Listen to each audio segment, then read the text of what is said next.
I went over to Hucknall, Nottinghamshire, to go and visit Lincoln Green Brewing Company. And obviously, I've got a little bit of previous with them, yeah, and them.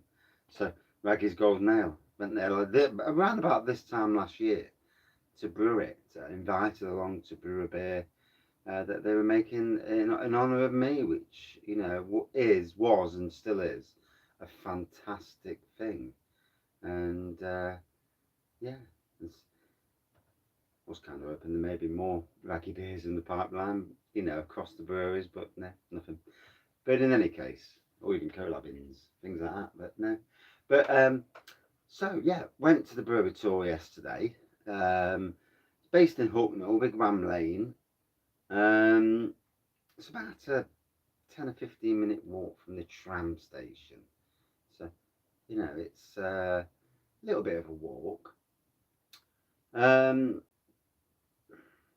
Walks in, you walk through the shop area to go upstairs to basically what is their bar slash tap room, not a proper tap room in some ways. It's only a once a month thing, and I think that is because I don't think they can open with having a pub quite locally. It would detract from the pub most possibly. So there is that thing. Anyway, walked up.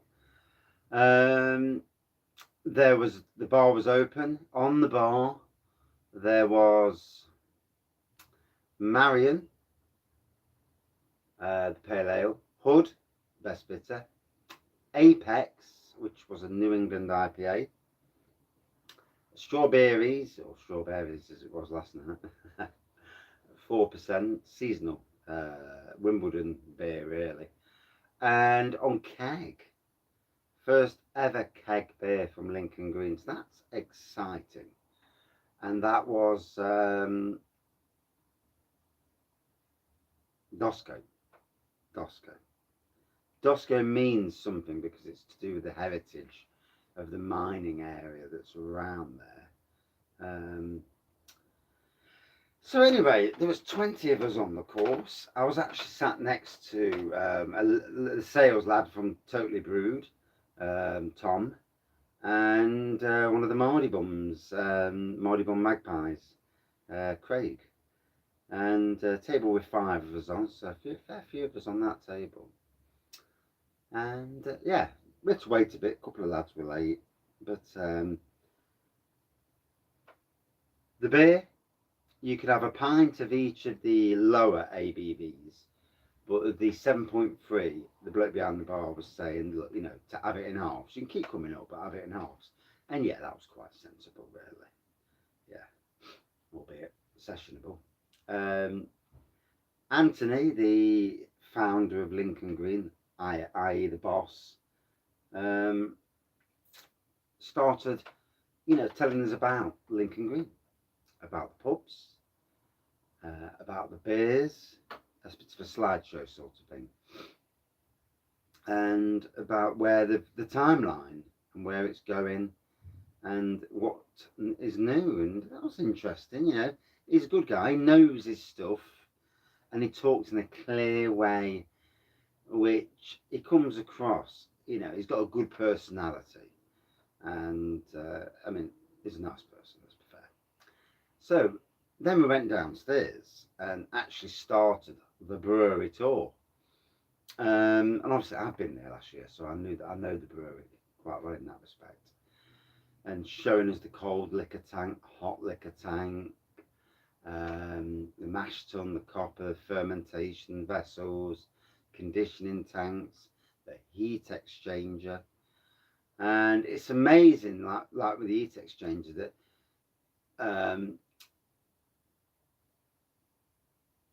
the water that's used goes back into the tank, and it's like recycled. And I like the idea of that. Obviously, whatever you can to recycle stuff is a good thing. Showed you where the hopper was, where it fills up the where you fill up the mash tun and all that. Goes through the processors, and really informative, clear, Obviously showed you a bit of malt, a bit of hops, and different hops and malt. And it was a good, clear brewery tour. Not too long, but good and clear. Always interesting. It's always worth. Every single brewery is different. Everybody does things in a slightly different way. And for a lot of people, for those working in the trade, they may find it boring, but no. It's always interesting to see how breweries are, what the hopes and aspirations are for the brewery. So anyway, next on the list, went back upstairs, get some more drinks, and it wasn't long after that before the fish and chips came. So fish and chips from the station hotel. I was going to be walking up actually at one stage, but they just got them delivered. And the bar was there. It was unlimited beer. So, you know, if you really, really wanted to get absolutely steaming, you probably could have done. The brewery tour, drinks and fish and chips was 30 quid. And I thought that was a good price for what you got. And like I say, if I'd have really gone for, if I wasn't working today, I'd have gone for it a bit more.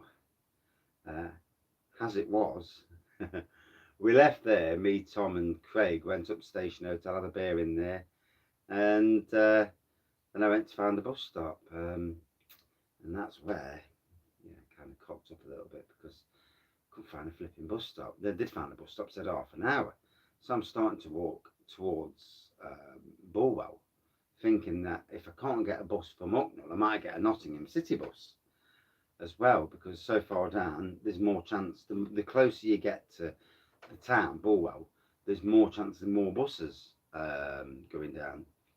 Anyway, the bus pulls up.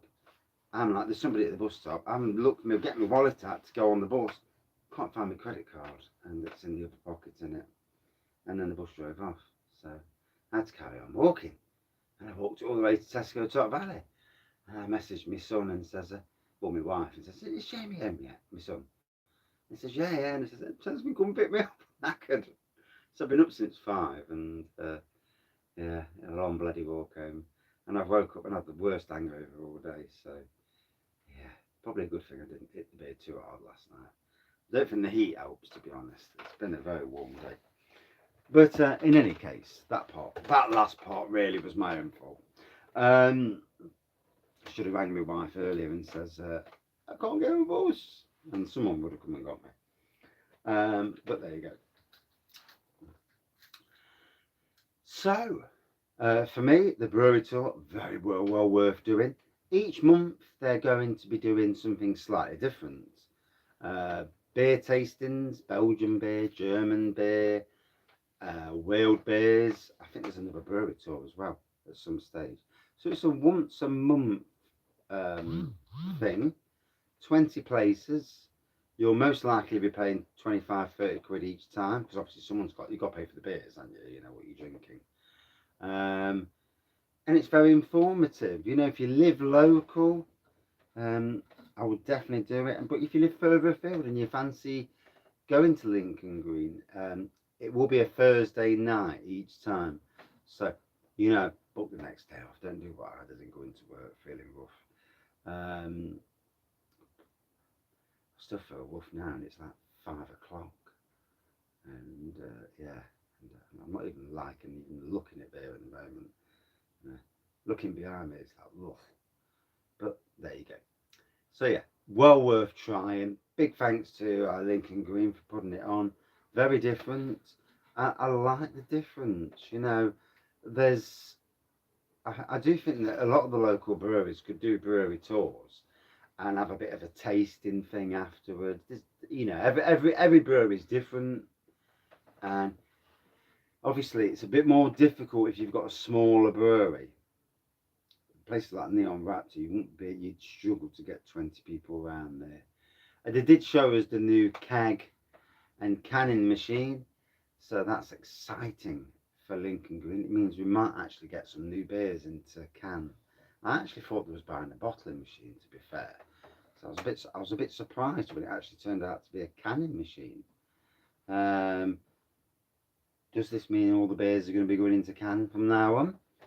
or the vast majority going into can instead of bottle, the new stuff, seasonal stuff. That'll be interesting. I know they've got a smaller kit that they use for doing experimental brews, so that's interesting. The Black Shale project. Um,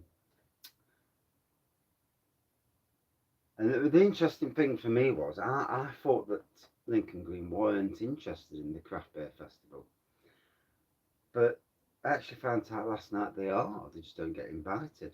So that's quite interesting for me because with the Black Shale range, it is a craft beer range. So um, there'll be some interesting talks soon about something. Anyway, got to run. Definitely well worth going. Keep your eye out for the next one, and cheers all.